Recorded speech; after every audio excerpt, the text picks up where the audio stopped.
Imagine you work every day on a construction site. Today, however, things are different. You and your colleagues are on strike. You march into the city centre in protest. There, soldiers and tanks line up in front of you. Suddenly, gunshots. No one has any intention of building a wall. Neither ox nor donkey can stop the progress of socialism. I love everyone, all people. We are the people.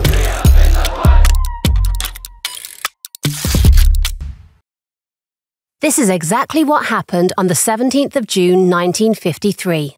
Around 1 million people took to the streets in what was then East Germany to demand free elections and a united Germany. But the uprising was brutally crushed by Soviet troops. How could such a thing happen? Let's take a look behind the scenes. We live in the better part of Germany. That is the promise the SED leadership made to its citizens. But the reality was different.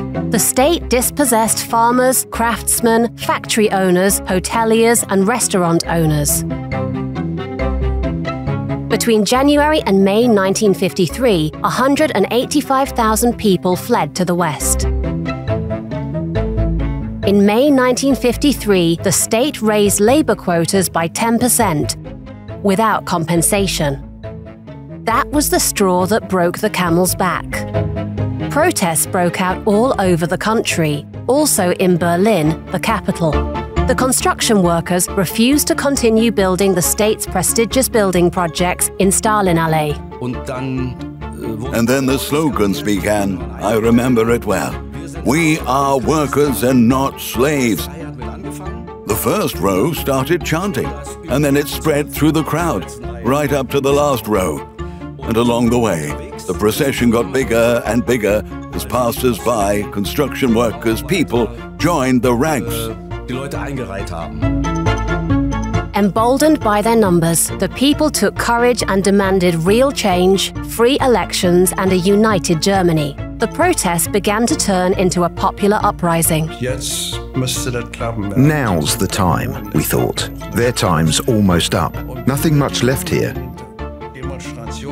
So I joined the demonstration, marched in the front row with a banner in my hand, and demanded the dismissal of the government. And, above all, free elections. On the 17th of June 1953, around 1 million people took to the streets in 700 places across the GDR.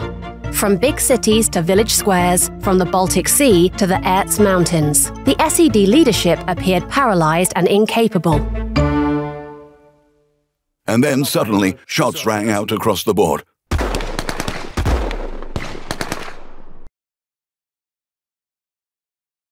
The Soviet Union intervened and sent in tanks to ruthlessly crush the protests.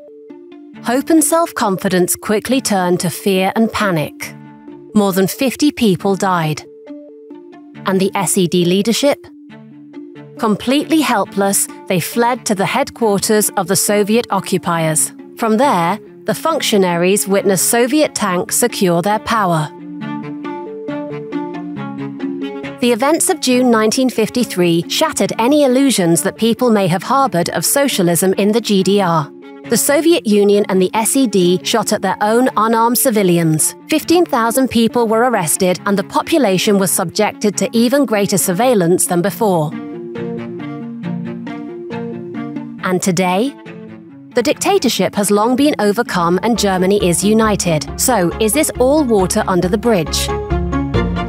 The suppression of the popular uprising by the SED and the Soviet Union shows the brutality they were prepared to use to secure their power, even if it meant squandering any trust the people had in the state. Today, we freely exercise our right to protest against injustice. Elsewhere in the world, however, there are people who have to fight for their rights time and again, in the process often risking their lives, just like in those days of June 1953.